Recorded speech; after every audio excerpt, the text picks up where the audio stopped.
पहले तो आप सभी का स्वागत है। जो भी दर्शक हमें देखेंगे इस वीडियो को, हम एक बहुत ही बेहतरीन शख्स के साथ अभी इंटरव्यू कर रहे हैं जिन्होंने एसएससी सीपीओ का एग्जाम क्लियर किया है। और आज इनसे हमको थोड़ा सा गाइडेंस मिलेगा कैसे प्रिपरेशन करना, और इनके बारे में जानेंगे कि ये यहाँ तक कैसे पहुंचे। सर, आप अपने बारे में थोड़ा पहले डिटेल में सब कुछ बता दो सर। आप अपना इंट्रोडक्शन थोड़ा दे दीजिए। Okay. Hello everyone, those who are watching me. My name is Manish Kaloni. मैं नैनीताल उत्तराखंड से बिलोंग करता हूँ। तो मेरी जो गवर्नमेंट जॉब की जो प्रिपरेशन है वो बैक इन 2021 में स्टार्ट हो गया था। तो उस टाइम पे जैसे और लोग मेरे साथ के लड़के जो तैयारी करते थे उन लोगों को देख के लगता था कि चलो हमको भी करनी चाहिए। और फिर ऐसे ही कुछ लोगों ने सजेस्ट किया मेरे को कि देख इसका सिलेबस ठीक है, रेलिवेंट है। जो पहले मैं एयरफोर्स का प्रिपरेशन करता था सर, जब अच्छा। 2021 में जी। लॉकडाउन के पीरियड में एयरफोर्स एक्स वाई ग्रुप का एग्जाम था। उस समय उसकी बहुत मतलब बहुत हाइप थी कि हाँ एयर एक्स वाई ग्रुप। तो तब मैं एज भी थोड़ा कम कम थी ना, तो उस टाइम पे उस चीज की तैयारी करते थे। जी। फिर उस सर, अभी आप टाइम पे किस चीज जब में पोस्टेड हैं? वो एग्जाम,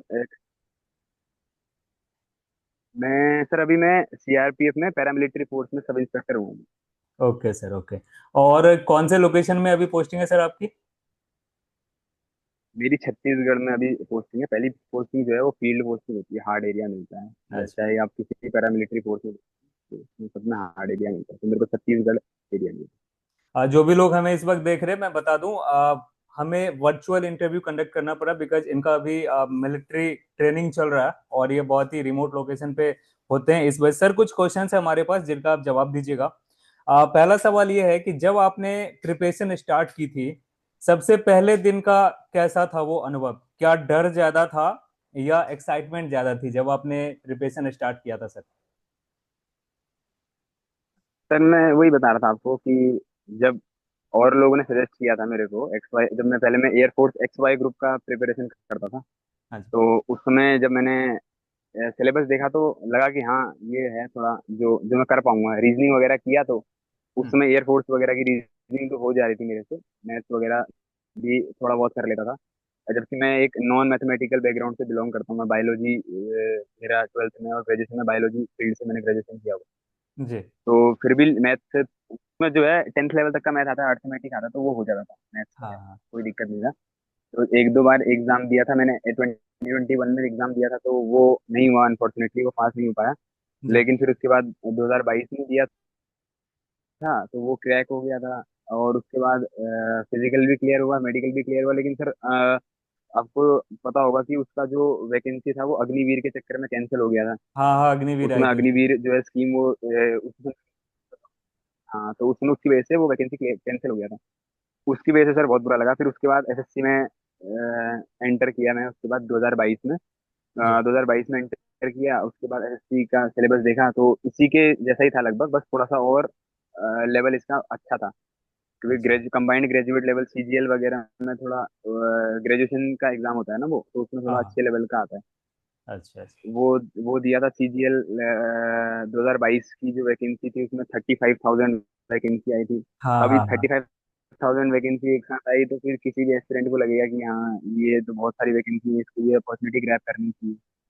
फिर हाँ जी। वो सर, आप मुझे बताइए एग्जाम मनीष दिया। जी, लेकिन उसमें जी थोड़ा सा मैं ब्रेक करना चाहूंगा। आप मुझे बताइए, आपने जो स्टडी अभी बनाया जैसे मैथ्स, रीजनिंग और इंग्लिश और जीएस को आप कैसे मैनेज करते थे? सर मैथमेटिक्स के लिए और रीजनिंग वगैरह के लिए तो खुद से प्रैक्टिस किया। लगभग सभी चीज के लिए खुद से प्रैक्टिस किया था सर, यूट्यूब वगैरह से। अच्छा। जैसे आप अभी क्लासेस चलाते हैं रीजनिंग वगैरह की, और मैम का भी मैंने कल क्लासेस देखी डीआई की। जी। तो मैंने की क्लास एक अटेम्प्ट की, एक क्लास ली थी कल मैंने पहली बार उसमें देखा था। जी। तो उसके बाद मैंने जब मैंने वो देखा कि डीआई वो किस तरीके से सॉल्व होता है, फिर हाँ मैं पहले जब मैम कोई नया क्वेश्चन करा रहे थे तो मैं पहले समझ रहा हूँ, मैं पहले कमेंट नहीं कर रहा था, मैं पहले समझ रहा था कि हाँ ये हाँ। सवाल होता कैसे। वैसे ही उस समय भी चलता था। जब प्रिपरेशन स्टार्ट किया तो मैंने देखा कि ये सवाल होते कैसे हैं, पहले पहले देखा, फिर उसके बाद समझा कि करना क्या है। उसके बाद सर स्पीड अगर बेसिक पकड़ लेते हैं तो सही कहा था आपने, अगर बेसिक एक बार आ जाएगा तो उसके बाद स्पीड अपने आप ही बढ़ेगी, कैसे पता भी नहीं चलेगा, हाँ वही वाला जी, हाँ हिसाब जी, है। हाँ जी। पहले जब 1 घंटे में क्वेश्चन पेपर सॉल्व करता था, उसके बाद जब मैं सीजीएल का जब प्री लगाने लगा था, उसके बाद मैंने अपना टारगेट रख लिया, 1 घंटे का मॉक होगा लेकिन मेरे को 50 मिनट्स में कंप्लीट करना है। 50 मिनट जैसे होगा मैं सबमिट कर दूंगा, मुझे कोई वो नहीं है कि अगर अरे जितना भी मेरा वाह। अटेम्प्ट हुआ। उसके बाद 45 मिनट में आया। फिर एक टाइम ऐसा आ गया कि 44-43 मिनट में मेरा सीजीएल का प्रीलिम्स वाला वो जो मॉक टेस्ट है वो सॉल्व होने लग गया था एक टाइम पे। अभी स्पीड आ गई थी। और सीपीओ का भी एग्जाम बिल्कुल ही वैसा है, बस उसमें थोड़ा सा फिजिकल और मेडिकल में भी ध्यान देना पड़ता है, बस वही वही चीज है। हाँ जी, हाँ जी। जो भी बच्चे इस वीडियो को देखेंगे जो सीजीएल का प्रिपरेशन करे सीपीओ का, आप लोगों को बहुत ही ज्यादा हेल्प मिलने वाला है। पूरा वीडियो आप कंटिन्यू देखो।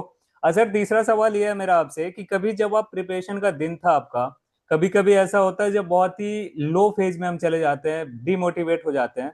कभी आपको ऐसा फील हुआ कि पढ़ाई छोड़ देते हैं, डिमोटिवेट हो गए हैं, या उस वक्त आप अपने आप को कैसे हैंडल करते थे उस डिमोटिवेशन को?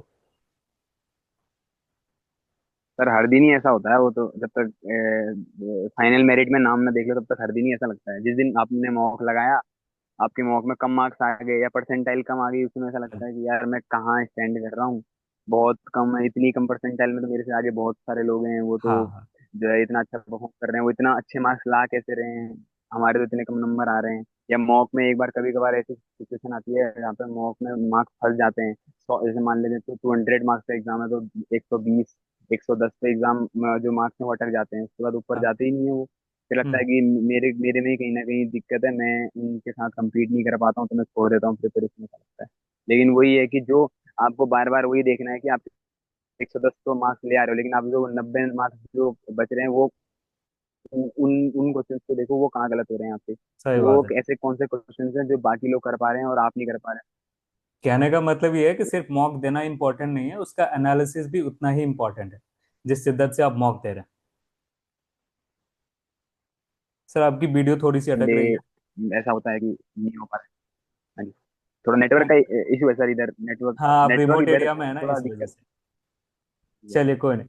सर नेक्स्ट सवाल है हमारा, घर वाले और दोस्त लोग कैसे सपोर्ट किया आपको जब आप डिमोटिवेट होते थे, तो घर वाले और दोस्त लोगों ने कैसे सपोर्ट किया आपको, किस तरीके से? है। प्रिपरेशन के टाइम पे तो सर लिमिटेड ही दोस्त थे सर। घर वालों ने तो सपोर्ट किया सर, घर वालों ने तो फुल सपोर्ट किया। हाँ। पापा भी कहते थे कि भैया तू तैयारी कर, कोई दिक्कत हम्म। नहीं, मैं हूँ तेरे पीछे, तुझे जितनी जितना तेरे को प्रिपरेशन करना है कर, मुझे कोई दिक्कत नहीं है। तो चलिए घर बहुत। वालों की तरफ से तो एकदम फुल सपोर्ट था सर, लेकिन जो दोस्त थे सर वो लिमिटेड ही थे, उसमें घर से ज्यादा बाहर भी निकलना अच्छा नहीं लगता था। जी। अभी जब जाएंगे कोई फैमिली फंक्शन में, वही वाली बात हो जाती है कि फैमिली फंक्शन में जाते हैं या फिर कहीं कोई गैदरिंग में जाते हैं, तो वहाँ यही पूछते हैं कि क्या कर रहे हो आप।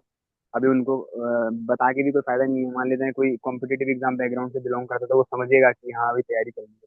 हाँ जी, हाँ जी। और इसीलिए थोड़ा कनेक्शन छोड़ दिया था, सोशल मीडिया वगैरह भी थोड़ा बंद कर दिया था उस टाइम। हाँ, जरूरी होता है ना, प्रिपरेशन के डेज में थोड़ा सोशली कट हो जाता है स्टूडेंट। सर आप एसएससी हाँ सीपीओ वो क्लियर किया आपने, ये एक अपने आप में एक बड़ा सा अचीवमेंट है। हम लोग ऐसा मानते हैं क्योंकि बहुत सारे स्टूडेंट हैं जो कि प्रिपरेशन करते हैं लाखों की तादाद में। इस जर्नी में आपने सबसे बड़ा सेक्रीफाइस क्या किया है इस प्रिपरेशन की जर्नी में? सबसे बड़ा सेक्रीफाइस सर अपना जो एक गोल्डन टाइम है जिसमें कि लोग मतलब बच्चे जो है अक्सर घूमना प्रेफर करते हैं, जिम वगैरह जाते हैं, वो फेज तो मिस कर दिया है। अभी सोच रहा हूँ कि अब जिम विम जाने का, लेकिन जो जो फेज है मतलब 19 से 22 साल तक की जो एज है, उसमें जो मजे करने थे वो नहीं कर पाया। बस उसमें ये है कि उसमें सबको यही ध्यान रहता है कि हाँ चलो घूमेंगे फिरेंगे अपने दोस्तों के साथ, बस। लेकिन कोई दिक्कत नहीं है सर, अगर ऐसा कोई एस्पिरेंट सोचता है कि यार वो लोग तो इतने मजे कर रहे हैं, लेकिन जब आप एग्जाम क्रैक कर लोगे तो आप उन्हीं लोगों से 20 25 30 साल आगे पहुंच जाओगे। Definitely, definitely. यही ये तो है। त्याग होता है, उस त्याग के बाद आपको एक हम्म, जो चीज मिलती है उसी का सबसे ज्यादा वैल्यू है। सर नेक्स्ट जी नेक्स्ट सर। सवाल मेरा आपसे कि आपके हिसाब से सिलेक्शन में ज्यादा बड़ा रोल किसका था, हार्ड वर्क का या स्मार्ट वर्क का? ज्यादा इंपॉर्टेंट क्या होता है एक स्टूडेंट के लिए? सर मेरे पर्सपेक्टिव में सर दोनों ही जरूरी हैं, हम्म। हार्ड वर्क और स्मार्ट वर्क दोनों। अगर हार्ड वर्क नहीं, हार्ड वर्क का मतलब क्या है, कठिन परिश्रम हो गया, और स्मार्ट वर्क सही डायरेक्शन में कठिन परिश्रम है, बस वही है। बिल्कुल। बहुत वो सारे वो बच्चे होते वो हैं जो सिर्फ दिन भर दिन से शाम तक लाइब्रेरी में या घर पे सिर्फ पढ़ाई पढ़ाई क्लासेस वगैरह करते जा रहे हैं, एट द एंड उनका रिजल्ट नहीं आता। लेकिन एक बच्चा है जो 5 से 6 घंटा कंसिस्टेंसी में पढ़ के अपना रिजल्ट ले आता है। तो इसी में डिफरेंशिएट कर पाते हो आप हार्ड वर्क हम्म, और स्मार्ट वर्क क्या होता है। दैट इज कॉल्ड टाइम बस मैनेजमेंट, है ना। चलिए वही सर, कभी ऐसा हुआ कि पूरे दिन वही है, पढ़ाई टाइम करने के टाइम बाद। मैनेजमेंट हो गया सर, वही जी जी जी। जी बिल्कुल आप सही बोल रहे हैं। हम्म, चलिए सर, कभी ऐसा हम्म, हुआ, नेक्स्ट सवाल मेरा, कभी ऐसा हुआ कि पूरे दिन पढ़ाई करने का प्लान बनाया लेकिन एंड में मोबाइल स्क्रॉल करके दिन खत्म हो गया। उस वक्त गिल्ट कैसे हैंडल करते थे आप? बहुत सारे बच्चों के साथ ऐसा होता, कभी ना कभी तो आपके साथ हुआ होगा ऐसा। क्या सर, मेरे को क्वेश्चन समझ में नहीं आया, आप क्या आज बोले? जैसे मैंने एक प्लानर बनाया आज कि आज मुझे पूरे दिन ऐसे ऐसे ऐसे करके पढ़ाई करनी है, और आज का दिन वो ना हाँ, फोन स्क्रॉल करके या दोस्तों के साथ मीटिंग्स में जाके घूम फिर के टाइम पूरा किल हो गया, उस दिन ना गिल्ट होती है शाम को। तो हाँ, आपके साथ अभी हाँ, कैसा हुआ? वो होता ही है सर, हर किसी के साथ ऐसे फेज में। बीच में एक बार ऐसा हो गया था कि मेरे किसी दोस्त ने एक गेम था, पबजी वगैरह करके, वो उसकी आदत लगा दी थी। अच्छा। अभी वो खेल के, अब वो एक बार बीच में आदत लग गई थी कि चलो हाँ ठीक है लेट नाइट तक खेलते हैं, उसकी वजह से बहुत डिस्ट्रैक्शन हो गया। हम्म। अभी जो प्लान बनाया था वो सारा ऐसे ही बर्बाद चला जाता था। सुबह लगता था कि हाँ, अब फिर रात को गिल्ट होता था कि रात को लगता था हाँ अब कल सुबह से उठ के तो इसको डिलीट मारना है, कल फिर कल सुबह दोस्त अगले दिन और बुला देते हैं कि चल यार खेलते हैं एक दो दिन, फिर मैं हाँ। वापस डाउनलोड करूंगा, फिर आज चलाता हूँ। ऐसा होता था, फिर शाम को रियलाइज होता था कि यार आज का जो दिन था वो इतना, जो मतलब गोल्डन टाइम था वो हमारा वेस्ट चला गया। लेकिन कल से फिर से वही वही वाली बात हो जाती है ना। इस चीज को बस 1 मिनट के लिए आप पॉज करना। जो भी लोग, सभी के साथ ऐसा होता है। आप खुद को पॉज कीजिएगा और सोचिएगा कि ऐसा मैंने क्यों किया। अगर कर लिया, लेट इट गो। कल से नया शुरुआत होगा, आप नए तरीके से उसको कंटिन्यू कीजिएगा, है ना।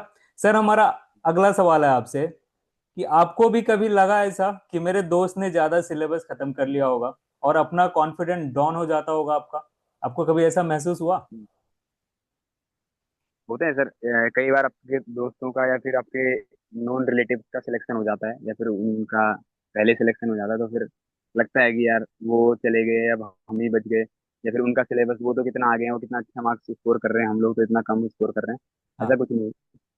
अगर आप सही डायरेक्शन में करेंगे तो हो सकता है आप जिन जो पोस्ट उनको मिली है उससे अच्छी पोस्ट आपको मिल जाए, है ना। बस ये है कि सही डेफिनेटली। डायरेक्शन में काम करना जरूरी है। डेफिनेटली।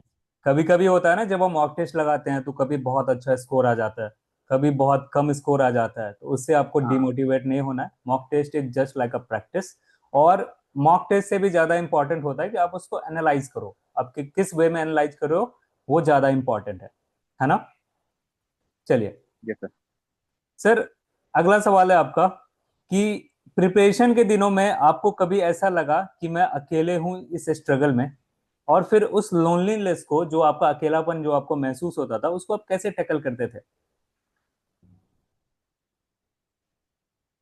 सर। वही है सर, लोनलीनेस तो कोई फील नहीं हुआ सर, क्योंकि घर वालों की तरफ से तो सपोर्ट था। ऐसा कुछ हम्म। नहीं है, लोनलीनेस भी नहीं है। और कुछ खास दोस्त थे जिनके साथ में अगर कभी मान लेते हैं कि बहुत डिमोटिवेट फील कर रहे हैं तो उसमें उनसे बात कर ली। ऐसे कुछ दोस्त होने जरूरी हैं जो आपको पुश करने चाहिए पीछे से कि कोई दिक्कत नहीं है, लगे रहे, वो जरूरी है। बाकी इतना बड़ा फ्रेंड सर्कल ना भी हो चलेगा, अगर दो तीन दोस्त हों जो साथ में तैयारी भी कर रहे हैं तो और भी अच्छा है। अगर नहीं कर रहे हैं लेकिन आपको बैक कर रहे हैं किसी अच्छी रेपुटेड पोस्ट में हैं, और वो आपको बैक कर रहे हैं, तो फिर वो उनसे बहुत मोटिवेशन मिलता है कि अरे वाह। अगर उसने कर दिखाया है तो मैं भी कर लूँ। जो भी स्टूडेंट देख रहे हैं इस इंटरव्यू को, आपको बहुत ही ज्यादा हेल्प मिलेगा। आप पूरा इंटरव्यू देखना, आपको सीखने को मिलेगा कि कैसे हम जीरो से लेके हमारा जो टारगेट है, जो हमारा गोल है, हम उसको अचीव करते हैं, है ना।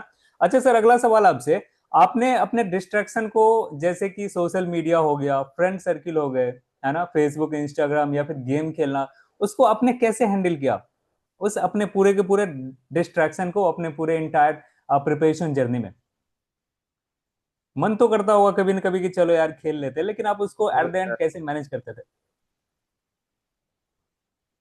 मन तो हर किसी का करता है। अभी आप कभी ऐसे रील स्क्रॉल करने बैठोगे तो 1 घंटा कब चला गया, 2 घंटा कब चला गया, पता ही नहीं चलता है। हम्म।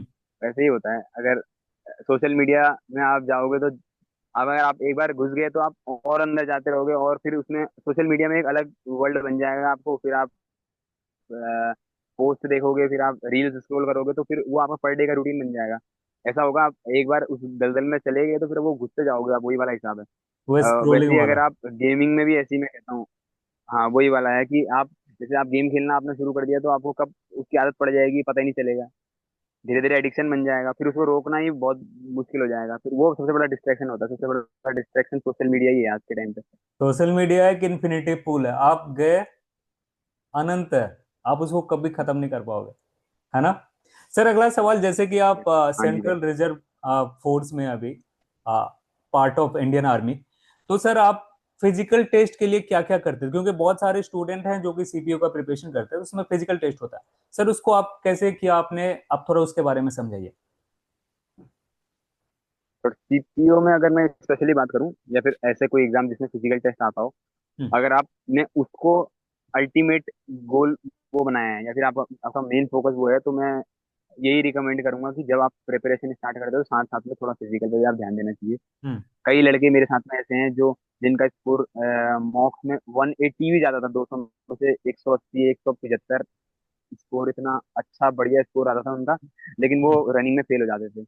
वो स्प्रिंट रेस होती थी, वहाँ हाई जंप लॉन्ग जंप वगैरह एक्टिविटीज होती है, उनमें फेल हो जाते थे। तो उसमें बहुत बुरा लगता है कि आपने इतना अच्छा स्कोर करने के बाद भी आपको कुछ भी नहीं मिला। हाँ जी, हाँ जी। उसमें अगर आप फिजिकल में रह गए, उसमें ऐसा है कि हर हर फेज में आपको पास करना जरूरी है। अगर आपने फिजिकल में पास कर गया लेकिन आप मेडिकल में रह गए, तो वही वाली बात है। इसलिए फिजिकल, मेडिकल और रिटर्न तीनों में आपको फोकस देना पड़ेगा। मेडिकल तो चलिए फिर भी खैर, वो तो लक का फैक्टर हो जाता है कई बार, लेकिन हम्म। रिटर्न और फिजिकल तो आपके हाथ में है। तो उसको साथ साथ में तैयारी करते रहिए, क्योंकि मैं नैनीताल से बिलोंग करता हूँ, उत्तराखंड से। तो हम्म। हमारे उधर जो है आर्म्ड फोर्सेस का क्रेज वैसे ही बहुत ज्यादा है, तो हमारे उधर बच्चों की जो है भागा हाँ जी, दौड़ी हाँ जी। करते रहते हैं। चलिए बहुत अच्छा सर, अगला सवाल है मेरा आपसे। इनके बाद से अभी ये समझ में आया कि जब आप अपना तैयारी स्टार्ट करते हैं उसी टाइम से अपना फिजिकल का भी ध्यान रखिए, और अपना प्रीलिम्स का, मेंस का, यानी फेज 1 फेज 2 इंटायर एग्जाम को आपको कवर करके चलना पड़ेगा, है ना। चलिए सर, मेरा अगला सवाल है, काफी मजेदार सवाल है कि रिलेटिव्स ना ताना मारते हैं कभी कभी प्रिपरेशन के दौरान। आपके साथ कभी ऐसा हुआ कि बोला हो कि नौकरी तो मुश्किल है, क्या कर रहे हो, ऐसा वगैरह। सर उस वक्त आप उनको क्या बोलते थे और इस चीज को कैसे टैकल करते थे आप, इस ताने को।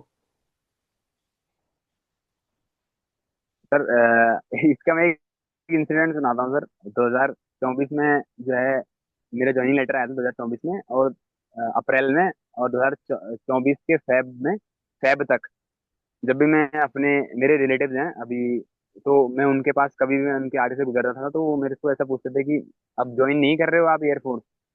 एयरफोर्स का एग्जाम मैंने 2021 में दिया था, और उसमें अब नहीं हुआ। अब मैं उसको किस्मत ही कहूंगा, क्योंकि अग्निवीर आगे वो वैकेंसी कैंसिल हो गया। हाँ तो जी। वो सबको पता चल गया था कि हाँ इसने एग्जाम क्रैक कर लिया है, अब इसके सीधा अब जाना बचा है, ज्वाइनिंग होनी बाकी है, और फिर वो एग्जाम कैंसिल हो गया। तो वो ताने 2024 तक देते थे कि अब नहीं जा रहे हो आप एयरफोर्स में, ऐसा कुछ बोलते थे। तो वो लगता है कि बुरा लगता है, लेकिन मन मन में उसको एक कान से सुन के एक कान से निकाल देने का उनका काम है बस बोलना। और जो आप कॉम्पिटेटिव सभी, एग्जाम की तैयारी कर रहा है, हाँ, वो कभी आपको ताना नहीं मारेगा, उसको पता है कि कैसे फेस से गुजरता है स्टूडेंट। डेफिनेटली आप सही बोल रहे हैं। आप सभी एस्पिरेंट इस बात को ध्यान से सुनिएगा, इन सर ने जो बोला, इन्होंने जो बोला कि ताना is a part of preparation, है ना। आपको ताना सुनना ही पड़ेगा। अगर आपके अंदर ताना सुनने की काबिलियत है, देन आप प्रिपरेशन जारी रखिए। सर अगला सवाल आपसे, ये भी मजेदार है। आपको सबसे ज्यादा मोटिवेशन कहाँ से मिलती थी, खुद से, टीचर से, या किसी रोल मॉडल से। जब आप लो फेज में होते थे तो मोटिवेशन सबसे ज्यादा कहाँ से आता था आपको। सर मोटिवेशन लेने के लिए वैसे तो इनसाइड मोटिवेशन जरूरी है, लेकिन अगर कभी कभार आपको बाहर की दुनिया देख के भी अच्छा लगता है, तो उसके लिए मैं यूट्यूब में सर्च मारता था कि सीजीएल सेलेक्टेड कैंडिडेट्स हैं उनका इंटरव्यू देख लेता था कभी, या यूपीएससी सिलेक्टेड कैंडिडेट्स का इंटरव्यू देख लेंगे, या फिर उसके अलावा जो अपना खुद का जिनका पर्सनल यूट्यूब चैनल होता है उनको देख लेते थे। फिर वो खुद से मोटिवेट, वो जब मोटिवेट करते थे और वो बताते थे कि हाँ कैसे कैसे करना है, और उनके बाद उनकी लाइफ देखते थे हम लोग कि उनका transformation from nothing to everything, वो वाला हम्म। देखते थे। तो उसको देख के बहुत अच्छा लगता था कि वो, उनको भी देख के लगता था कि हाँ वो भी किसी गांव से बिलोंग करते हैं, अभी वो कहाँ पहुंच गए हैं। तो उनकी लाइफस्टाइल देख के अच्छा लगता है कि ये हाँ जी। देखो अब कितना बढ़िया कर रहे हैं अभी। फिर ये बस ये होता था कि चलो ये एग्जाम पास कर लेंगे, फिर जैसे ये रह रहे हैं वैसे हम भी रहेंगे। हम्म। चलिए बहुत अच्छा। अगला सवाल मेरा आपसे कि एक ऐसा पल जब आपको लगा कि अब सिलेक्शन तो पक्का ही हो जाएगा, वो कौन सा मोमेंट था, कब आपको ऐसा लगा कि अब डेफिनेटली मेरा सिलेक्शन हो जाएगा? सर ऐसा तो लगता है एस्पिरेंट को, खैर कई बार, जो बहुत अच्छे मार्क्स स्कोर करते हैं, लेकिन मेरा ऐसा हुआ था सर, सीपीओ 2022 का एग्जाम था, उसमें मैं फाइनल मेरिट आउट था। हम्म।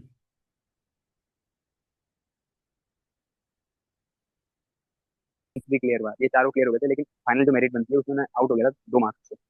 लेकिन जो सीपीओ 23 का एग्जाम था, उसमें जो एक्सपेक्टेड कट ऑफ जो लोग बताते थे उससे मेरे कहीं ज्यादा नंबर ऊपर थे, तो उसमें लग गया था कि हाँ अब मेरा एग्जाम सही है, अब मेरा जो है क्रैक हो जाएगा। वो मोमेंट था कि हाँ, उसमें मेरे को बस ये था कि बस जैसे तैसे मेडिकल क्लियर हो जाए मेरा, बस उसके बाद मैं घर से बाहर नहीं निकलूंगा।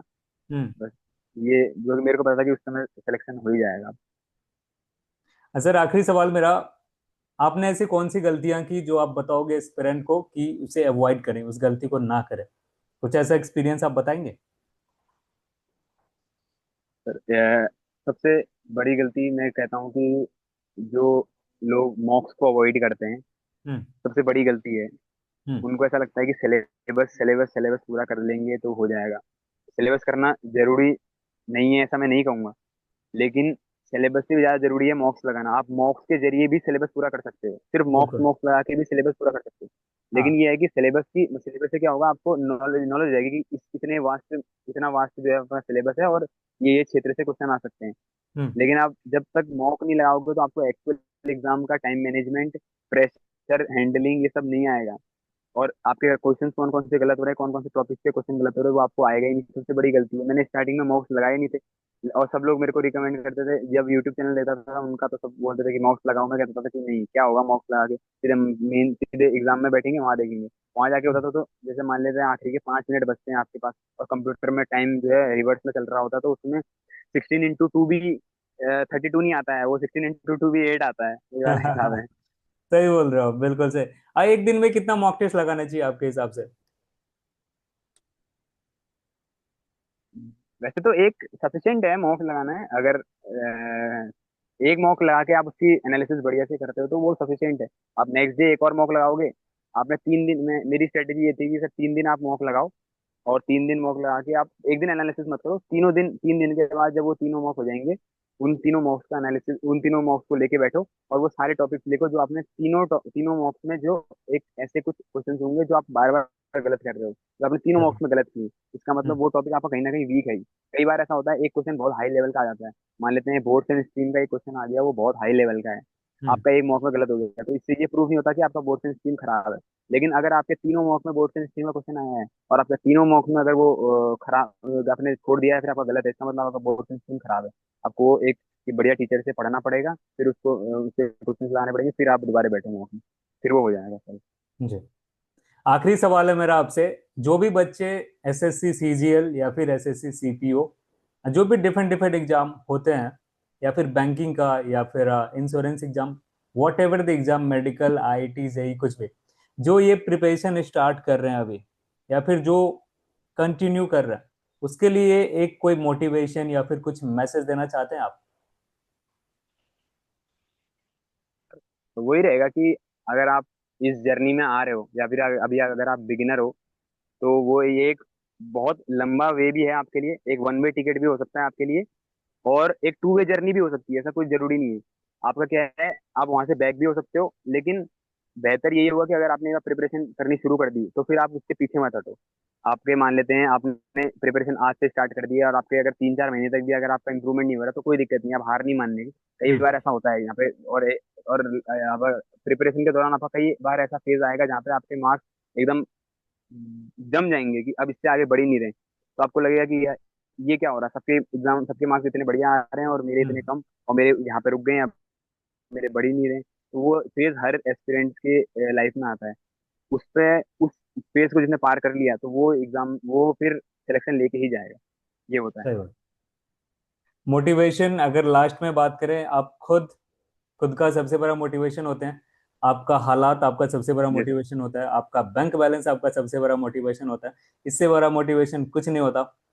Thank you so much Manish ji, आपने अपना टाइम दिया इस एडवर्ड्स एक्सक्लूसिव इंटरव्यू में।